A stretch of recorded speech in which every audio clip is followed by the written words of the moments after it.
अस्सलाम वालेकुम फ्रेंड्स, उम्मीद है आप सब खैरियत से होंगे। आज की वीडियो में हम बात करने वाले हैं नेक्सम कैप्सूल के बारे में। ये एक बहुत ही कॉमन मेडिसिन है जो स्टमक प्रॉब्लम्स के लिए यूज़ होती है। अगर आपको एसिडिटी, गैस या जर्द जैसी प्रॉब्लम है तो ये वीडियो आपके लिए बहुत हेल्पफुल होने वाली है।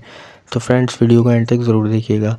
नेक्सम कैप्सूल असल में एक ओमेप्राजोल होता है जो एक प्रोटॉन पम्प इनहिबिटर है। सिंपल लैंग्वेज में ये मेडिसिन आपके स्टमक में बनने वाले एसिड को कम करती है। जब स्टमक में एसिड ज़्यादा बनता है तो हार्टबर्न होता है, सीने में जलन होती है, खाना हजम नहीं होता और ये मेडिसिन इन सब प्रॉब्लम्स को कंट्रोल करती है। नेक्सम कैप्सूल को डॉक्टर कई कंडीशन में प्रेस्क्राइब करते हैं, जैसे कि acidity, GERD, stomach ulcer, painkillers की वजह से होने वाली एसिडिटी। अगर आपको रोज़ रोज़ सीने में जलन होती है तो ये मेडिसिन रिलीफ देती है। नेक्सम कैप्सूल के कुछ इंपॉर्टेंट बेनिफिट्स: स्टमक एसिड को कंट्रोल करता है, हार्टबर्न से रिलीफ देता है, अल्सर को हील करता है, डाइजेशन बेटर करता है, लॉन्ग टर्म एसिडिटी से प्रोटेक्शन देता है। ये मेडिसिन के कई इफ़ेक्ट यूजुअली 1-2 दिन में स्टार्ट होते हैं, लेकिन फुल बेनिफिट के लिए रेगुलर यूज़ ज़रूरी होती है।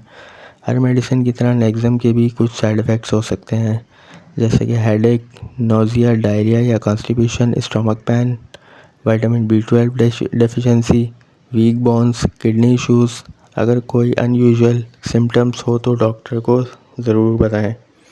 नेक्सम कैप्सूल का यूज़ हमेशा डॉक्टर के मशवरे से करें। रोज़ाना एक कैप्सूल सुबह खाली पेट लेना बेस्ट होता है। कैप्सूल को च्यू ना करें, सीधा निगल लें। रेगुलर टाइम पर लें।